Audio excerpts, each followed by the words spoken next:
30 août 2025.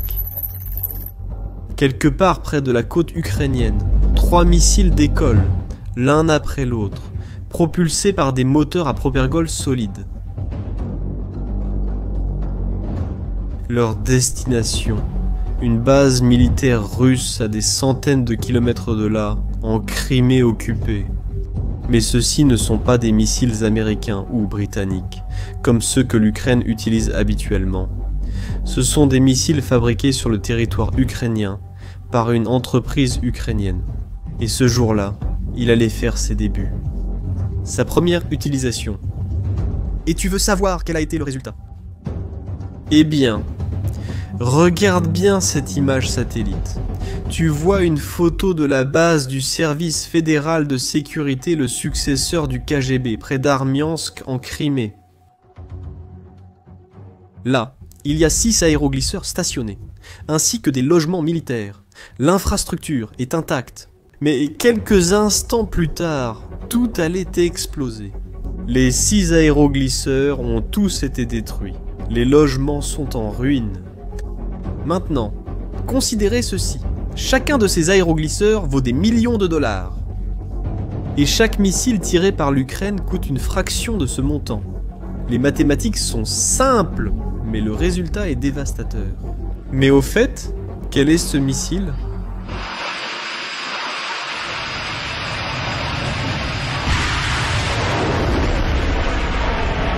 Et pourquoi est-il devenu un vrai casse-tête pour Poutine? Pour comprendre cela, nous devons remonter quelques semaines en arrière. Pendant des mois, une entreprise ukrainienne développait en secret un missile de croisière à longue portée, entièrement conçu et fabriqué sur le territoire ukrainien. Et ses spécifications sont impressionnantes, à commencer par sa portée incroyable de 3000 km. Ce qui signifie qu'un missile lancé depuis Kiev, la capitale ukrainienne, peut atteindre d'importantes villes russes comme Moscou et Saint-Pétersbourg, ou même des raffineries au centre de la Russie. Pour que vous ayez une idée de ce dont je parle, c'est le double de la portée d'un missile Tomahawk américain, et il transporte le double de la charge explosive. Le nom du projet est Flamingo, et voici quelque chose de curieux à son sujet. Ce nom n'est pas un hasard. Les premiers prototypes sont sortis roses à cause d'une erreur à l'usine. Le nom est resté. Mais attendez de voir ce que cela signifie vraiment pour Poutine. Imaginez essayer de dormir en sachant qu'à tout moment, de n'importe où en Ukraine, des missiles peuvent parcourir 3000 km pour frapper des cibles au cœur de la Russie. Son cauchemar commence à peine. Mais le Flamingo n'est qu'une partie d'une stratégie bien plus vaste, une stratégie qui est littéralement en train d'aveugler les défenses russes. Et cela nous amène au deuxième point. Tu te souviens des attaques que je t'ai montrées plus tôt en Crimée? Ces attaques ne sont pas aléatoires, il y a un schéma, une méthode. L'Ukraine mène ce que les militaires appellent l'opération suppression des défenses aériennes. Supprimer et détruire les défenses aériennes ennemies. Ça fonctionne comme ça. Les Russes possèdent des systèmes de défense anti-aérienne très coûteux, comme les célèbres S-400 et S-300. Chaque batterie de ces systèmes vaut des dizaines de millions de dollars. Mais ces systèmes ont un point faible. Ils dépendent des radars. Sans radar, le système devient littéralement aveugle. Sachant cela, l'Ukraine a agi brillamment. Au lieu d'essayer de détruire les missiles eux-mêmes, ils se concentrent sur les radars. Et pour cela, ils utilisent des drones bon marché. Et ici, nous arrivons à une statistique brutale de cette guerre. Un drone qui coûte seulement 1000 $ détruit un radar valant des millions. Chaque radar détruit crée ce que les analystes appellent un trou de serrure. C'est une petite brèche dans les défenses russes. Et c'est par ces trous que des missiles comme le Flamingo peuvent passer. Ces derniers jours, les Ukrainiens ont détruit des radars à Belbek, près de Sébastopol. Ils ont détruit des systèmes de surveillance dans toute la Crimée. Ils ont frappé un radar du système S-400, le plus moderne que possède la Russie. Et le résultat de ces attaques est dévastateur. La fameuse défense anti-aérienne russe échoue complètement. La Crimée, qui était une forteresse imprenable, devient maintenant une cible facile. Mais il y a plus, beaucoup plus. Alors que l'Ukraine fait preuve de cette sophistication croissante, la Russie fait quelque chose de surprenant. Elle doit revenir à d'anciennes tactiques, des tactiques qui ont déjà échoué auparavant. Ces derniers 6 mois, les Russes s'attaquaient uniquement avec de l'infanterie, des soldats à pied, au mieux avec des motos. Ils font cela pour éviter de perdre du matériel coûteux face aux drones ukrainiens. Mais maintenant, ils ont changé de stratégie. Lors de l'offensive qui a commencé fin août, les Russes ont recommencé à utiliser de grandes colonnes de chars et de véhicules blindés, comme dans les premiers jours de la guerre, et le résultat a été exactement le même que lors des premiers jours. Un désastre total. À Siversk, une grande colonne blindée russe a été complètement détruite avant même d'atteindre les lignes ukrainiennes. Cette séquence montre la bataille où la force de la liberté ukrainienne de la 4e brigade repousse une attaque russe à Siversk sur une ligne ukrainienne. La colonne blindée comprenait au moins 4 véhicules, dont un char et un transport de troupes. Nous voyons une munition rapide, que je pense pouvoir être une épée. Le changeur tire sur le chef de colonne du A et l'éteint. Puis, des soldats évacués montent dans le char Ternura après avoir quitté des véhicules hors service. Une courte vidéo montre un char tirant, apparemment lors d'une attaque d'artillerie intense. À Malatokmarska, 2 chars T-72 et 4 blindés BMP ont été perdus lors d'une seule opération ratée.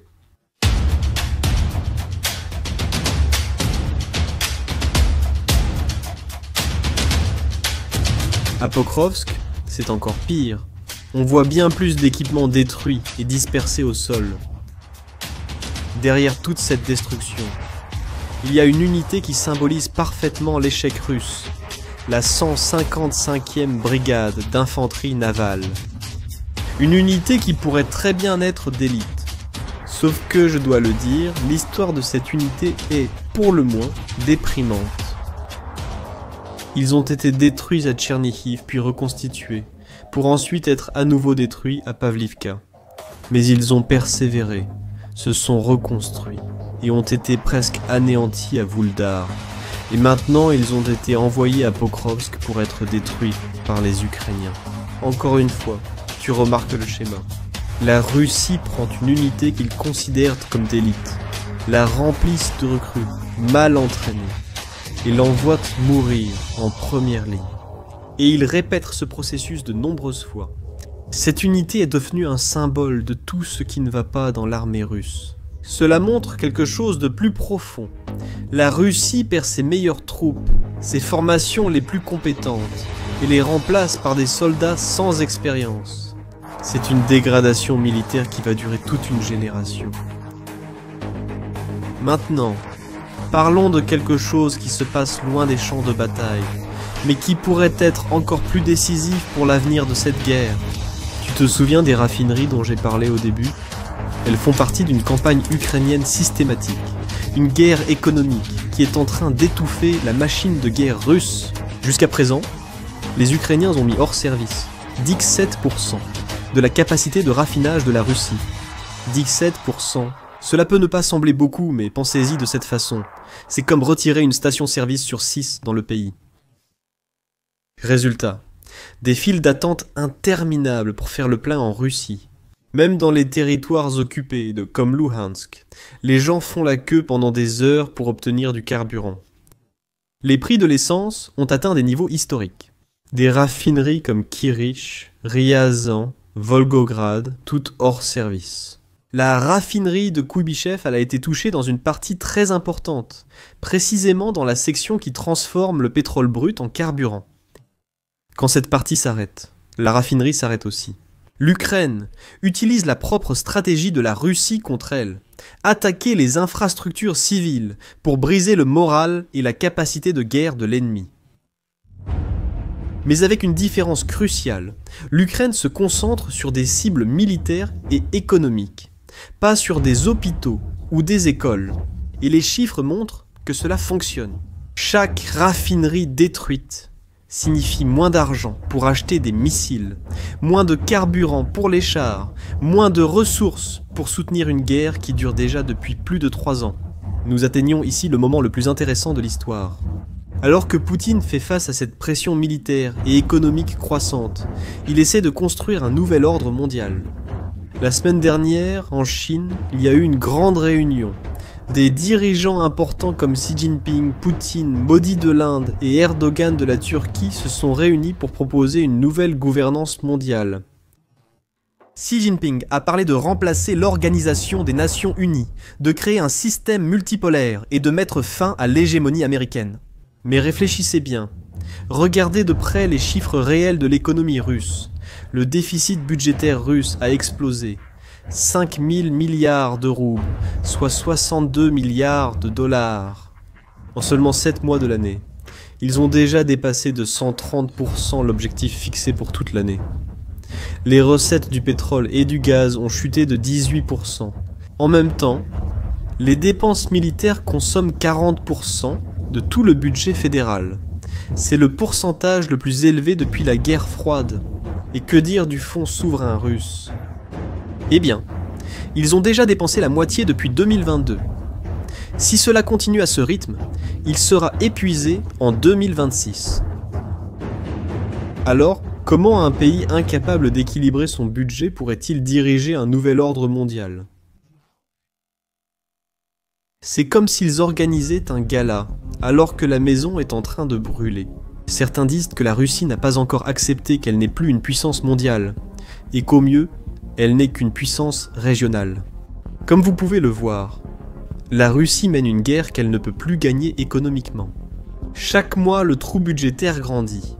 Chaque raffinerie détruite réduit ses revenus. Chaque système de défense antiaérienne perdu laisse plus de cibles vulnérables. C'est un cercle vicieux. Moins d'argent signifie moins de nouveaux équipements. Moins de nouveaux équipements signifie plus de pertes. Plus de pertes signifie plus de dépenses pour remplacer. Et le cycle continue. Pendant ce temps, l'Ukraine a commencé à tester et à produire ses propres armes. Et chaque attaque réussie améliore ses tactiques. Le flamant rose est le symbole parfait de ce changement. Il y a 3 ans, l'Ukraine dépendait entièrement des armes occidentales. Aujourd'hui, elle possède des missiles qui surpassent de nombreuses armes américaines, tant en portée qu'en puissance destructrice. Maintenant, dis-moi une chose. Après tout ce que vous avez vu aujourd'hui, crois-tu que la Russie pourra encore soutenir cette guerre pendant longtemps? Laissez votre avis dans les commentaires. Je veux savoir ce que vous en pensez. Si ce contenu vous a été utile, n'oubliez pas de vous abonner à la chaîne et de le partager avec ceux qui, selon vous, devraient connaître ces informations. À la prochaine!